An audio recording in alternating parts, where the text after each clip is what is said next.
मैं मिश्रा सर कक्षा 10वीं की पाठ्यपुस्तक क्षितिज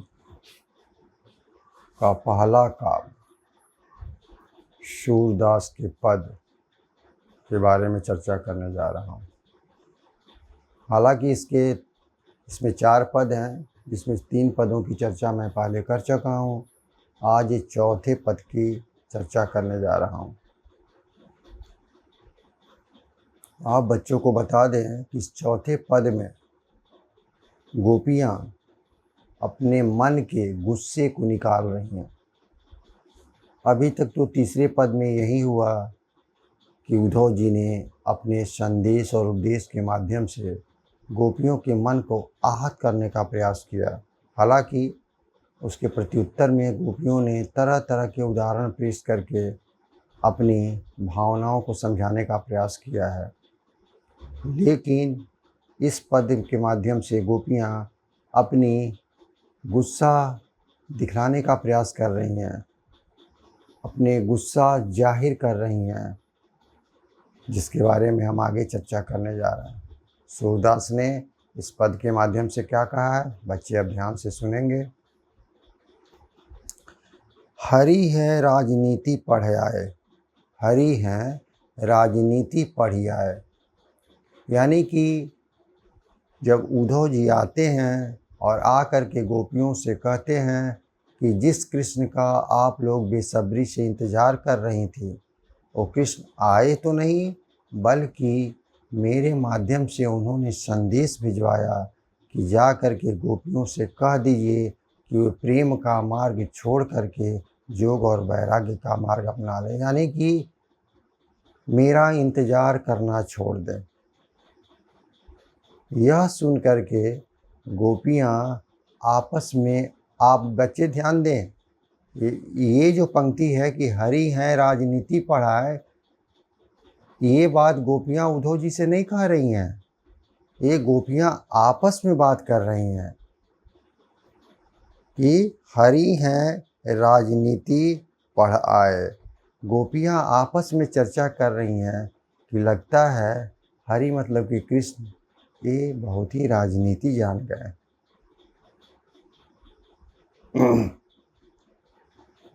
कहने के पीछे तात्पर्य यही है कि गोपियों के कहने का मकसद ये है कि जिस समय कृष्ण मेरे पास थे, उस समय बिल्कुल वो निश्चल और निष्पाप थे, लेकिन जब से वो मथुरा गए हैं, वहाँ जाने के बाद वो इतनी गंदी राजनीति सीख लिए हैं कि उस राजनीति का प्रयोग वो हम लोगों के ऊपर भी करने लगे हैं।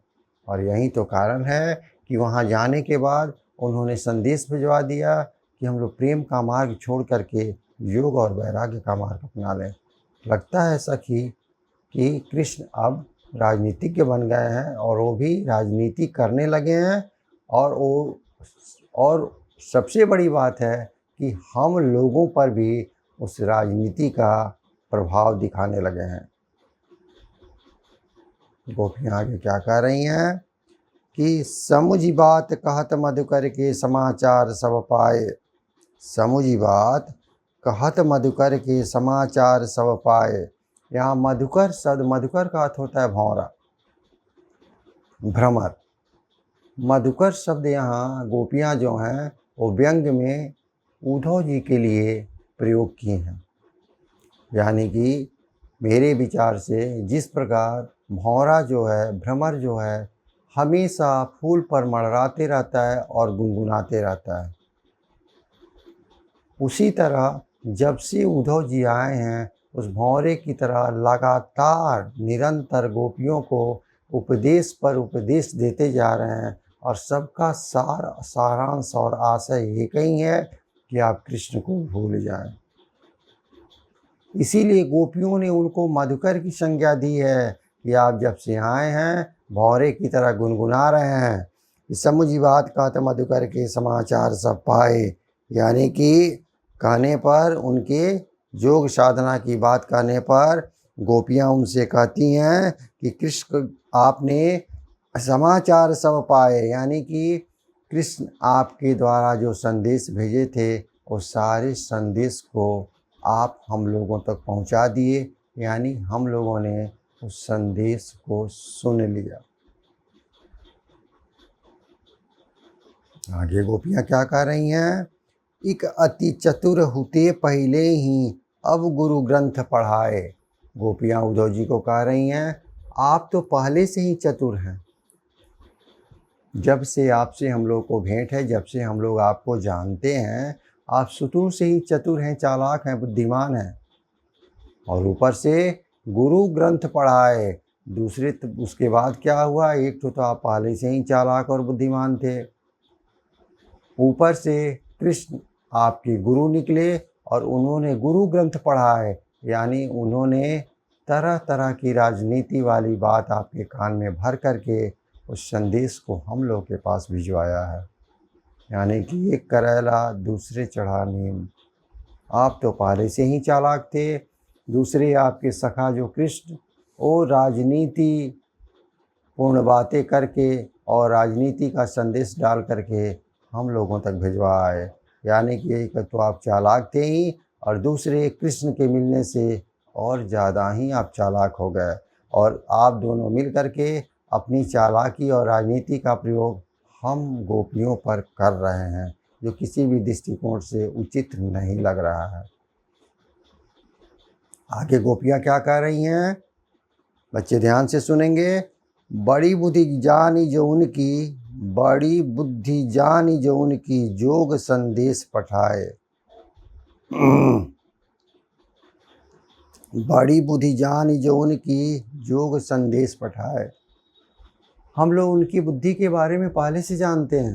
गोपियाँ उद्धव जी से कह रही हैं कि हम लोग कृष्ण के बारे में शुरू से जानते हैं, और बड़े बुद्धिमान हैं, बड़ी प्रतिभावान हैं, बड़ी गुणवान हैं, बड़ी तेजस्वी हैं, होनहार हैं, बुद्धिमान हैं। तभी तो अपनी बुद्धि का परिचय दे करके जोग भरे संदेश को हम लोगों तक भिजवाए हैं। अगर बुद्धिमान नहीं रहते तो प्रेम का मार्ग छोड़ करके योग और वैराग्य का रास्ता अपनाने के लिए हम लोगों को नहीं कहते। दूसरी तरफ हम लोग बुद्धिमान नहीं हैं, हम लोग समझदार नहीं हैं, हम सीधा साधा गोपियां हैं, निश्चल भाव रखती हैं, पवित्र हृदय से पवित्र के प्रेम करना जानती हैं। इसीलिए हम नासमझ हैं और कृष्ण से पूरे हृदय से प्रेम करते हैं, निश्चल प्रेम करती हैं हम लोग। कृष्ण बुद्धिमान हैं, इसलिए वो प्रेम नहीं करते हैं, जोग वैराग की बात करते हैं। हम लोग पढ़े लिखे नहीं हैं, समझदार नहीं हैं, अनपढ़ गंवार गोपियां हैं, इसीलिए हम लोग निश्चल भाव से पवित्र प्रेम से, पवित्र हृदय से कृष्ण से प्रेम करते हैं।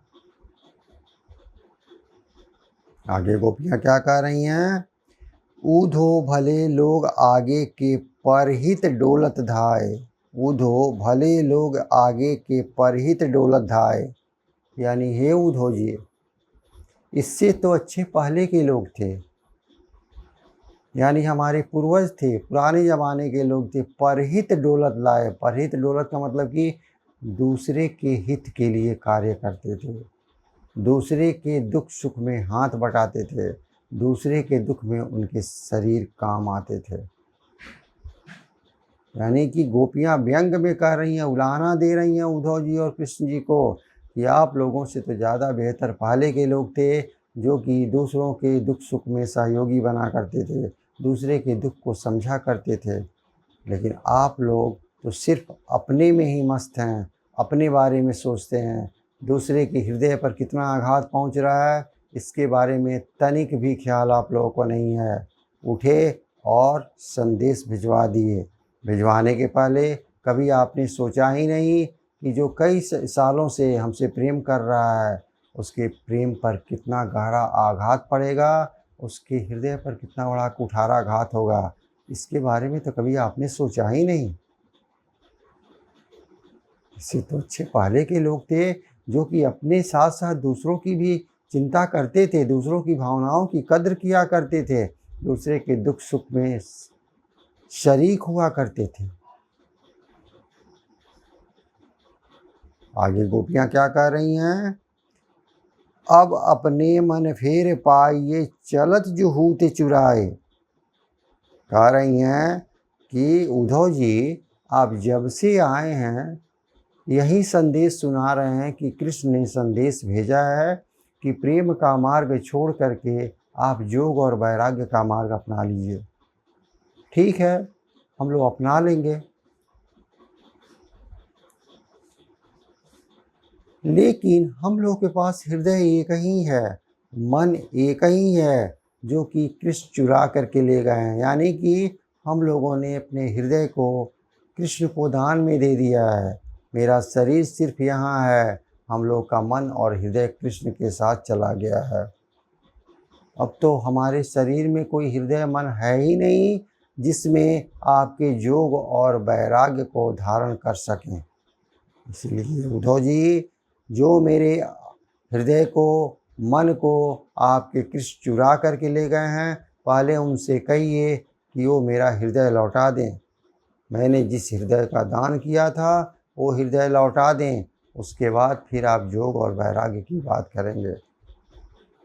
अन्यथा आपके मुंह से किसी भी दृष्टिकोण से ये शोभा नहीं देता है। आगे सूरदास जी अपने पद के माध्यम से क्या कहते हैं, बच्चे ध्यान से सुनेंगे। ते क्यों अनीति करे आपुन, जे और अनीति छुड़ाए। जे ते क्यों अनीति करे आपुन, जे और अनीति छुड़ाए। हे उद्धव जी, कृष्ण जो दूसरे को अनीति के मार्ग से हटाते हैं, यानी नीति की बातें बताते हैं, नीति के रास्ते पर चलने के लिए प्रेरित करते हैं, सही रास्ते पर चलने के लिए बताते हैं, सही कार्य करने के लिए बताते हैं, नैतिकता की बात करते हैं। आज वो कृष्ण को क्या हो गया है कि आज हम लोगों के साथ इतना अनीतिपूर्ण बातें कर रहे हैं। हम लोगों के साथ इतना क्यों दूसरे ढंग का बर्ताव कर रहे हैं, हम लोग को क्यों इतना सता रहे हैं, हम लोग के हृदय पर क्यों आघात कर रहे हैं, क्यों कुठाराघात पहुंचा रहे हैं। हम लोगों ने कृष्ण का क्या बिगाड़ा है। हम लोग जब से कृष्ण को जानते हैं, यही जानते हैं कि जो व्यक्ति गलत रास्ते पर चलता था, जिसकी नीतियाँ गलत थी, जो अनैतिक था, उसको नैतिक बनने का प्रयास किए, हमेशा सही रास्ते पर वो चलाए, सही कार्य करने के लिए प्रेरित किए। लेकिन आज उनको क्या हो गया कि आज खुद अनीतिपूर्ण बात कर रहे हैं और उसका दुष्प्रभाव हम लोगों पर डाल रहे हैं। हम लोगों ने कई बार देखा बचपन से कि कई लोगों को अनीति के मार्ग से चलने पर रोक लगा दिया, कई लोगों के अत्याचार को उन्होंने रोका, कई लोगों के दुख का उन्होंने हरण किया। लेकिन हम गोपियों से ऐसी क्या गलती हो गई है कि सारा कष्ट हम ही लोगों को दे रहे हैं, हम ही लोगों के साथ अनीतिपूर्ण कार्य हो रहे हैं, अनीतिपूर्ण व्यवहार हो रहा है, अनीतिपूर्ण बातें हो रही हैं। आखिर ऐसा क्यों हो रहा है उद्धव जी? हम लोगों से आखिर कौन सी ऐसी गलती हो गई है जिसकी सज़ा कृष्ण हमें दे रहे हैं? आगे सूरदास जी अंतिम पंक्ति के माध्यम से, अंतिम पद के माध्यम से क्या बता रहे हैं। राजा धर्म तो यही सूर, जो प्रजा न जाहि सताए। अंतिम पद के माध्यम से सूरदास जी कहते हैं कि गोपियाँ अंत में उद्धव जी से कहती हैं कि हे उद्धव जी, राजा का तो धर्म है कि वो प्रजा का पालन करे, प्रजा के दुख सुख का ध्यान दे, न कि प्रजा को सताए। हम लोगों ने शुरू से कृष्ण को देखा है कि हमेशा वो बहुत सारे लोगों को अत्याचार से उबारा है, अनाचार से बचाया है, व्यभिचार के रास्ते से हटाया है। उन्होंने राजा का धर्म पालन किया। लेकिन आज जो धर्म पालन कर रहे हैं, आज जिस रास्ते पर चल रहे हैं, वो एक राजा का धर्म नहीं है। राजा का तो धर्म यही है कि जो प्रजा न जाहि सताए, जो प्रजा को सताता नहीं है बल्कि प्रजा के दुख को दूर करता है। लेकिन यहाँ कृष्ण जो हैं, इसके ठीक विपरीत ही प्रतिक्रिया दे रहे हैं, ठीक विपरीत कार्य कर रहे हैं और दुख से उबारने के बजाय केवल दुख ही दे रहे हैं, हम लोग को सता रहे हैं, शारीरिक और मानसिक पीड़ा दे रहे हैं, जो किसी भी दृष्टिकोण से उचित नहीं है।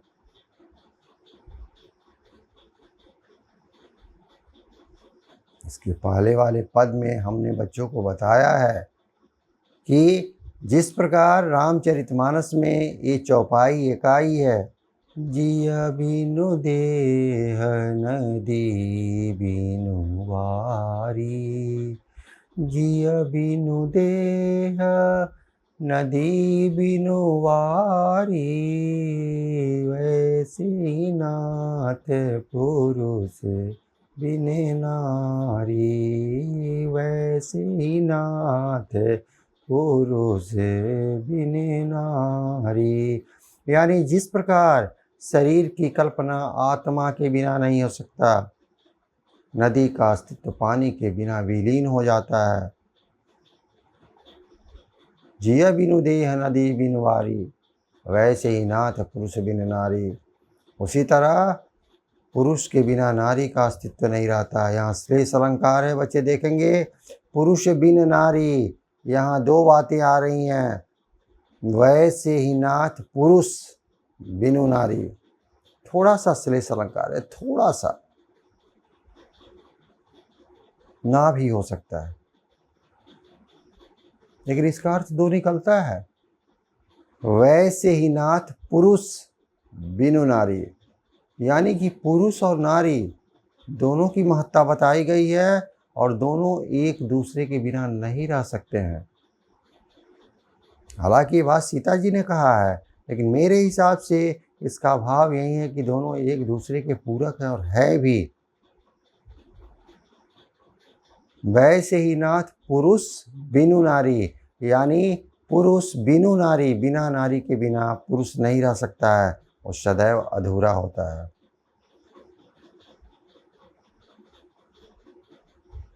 क्योंकि जब किसी भी आदमी की शादी होती है तभी उसे पुरुष का दर्जा मिलता है, पति की दर्जा मिलती है। और वहीं पत्नी पितृत्व सुख देती है तो वहीं पुरुष का नाम बदल करके पिता बन जाता है, पति का नाम बदल करके पिता बन जाता है। और सारा श्रेय ये उसकी सौभाग्यशाली, सौभाग्य कांचड़ी, वामांगी, शिवांगी, अर्धांगिनी, प्राणेश्वरी उसकी पत्नी का श्रेय जाता है। दूसरा अर्थ क्या है? वैसे ही नाथ पुरुष बिनु नारी।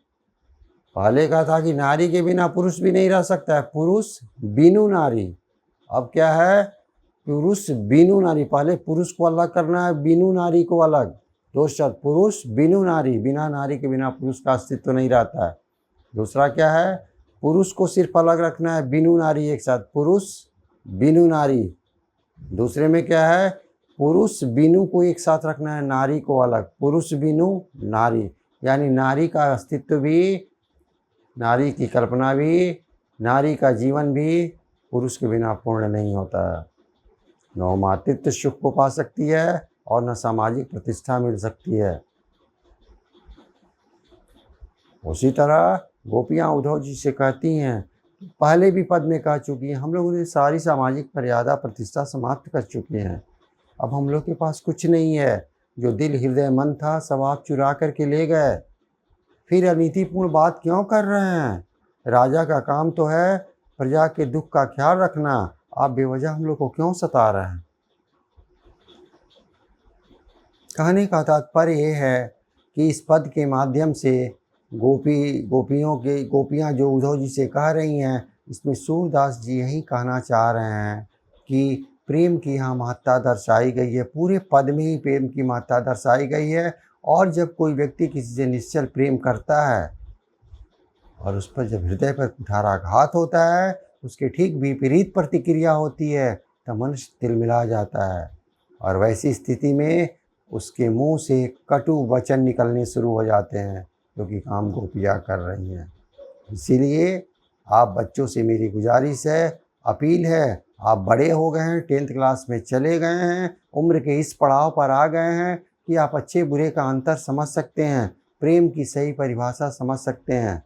फिर हम बच्चों को ये बताना चाहेंगे, प्रेम बिल्कुल निश्चल शब्द है, बिल्कुल पवित्र है, आत्मा के बिल्कुल करीब रहता है और उसका आत्मीय लगाव है। और जो अपनी अंतरात्मा से प्रेम करता है उसका प्रेम सदैव सफल होता है, क्योंकि प्रेम का सीधा संबंध ईश्वर से होता है।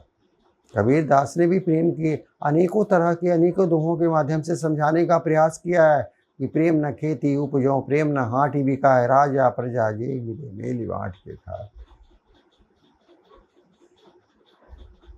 पोथी पढ़ी पढ़ी जगमुआ, पंडित बयान कोय, 2.5 अक्षर प्रेम का पढ़े सो पंडित होए। प्रेम के बारे में अनेकों कवियों ने तरह तरह के अपने वक्तव्य दिए हैं। अंततः सबका वक्तव्य बिल्कुल सही है, क्योंकि प्रेम बिल्कुल निश्चल और पवित्र होता है। यहीं पर अपनी वाणी को विराम देते हैं, बच्चों से विदा लेते हैं। तब तक के लिए बच्चों को ढेर सारा प्यार और धन्यवाद। फिर अगले काव्य के साथ अगले दिन मिलेंगे। यदि बच्चों को मेरा वीडियो पसंद आया हो तो इसे लाइक करें और चैनल को सब्सक्राइब करें। चलते चलते फिर बच्चों को याद दिला दें, मेरे चैनल का नाम है Mishra sir Hindi. Mishra sir Hindi YouTube पर सब्सक्राइब करेंगे तो इस चैनल आपको मिल जाएगा। धन्यवाद।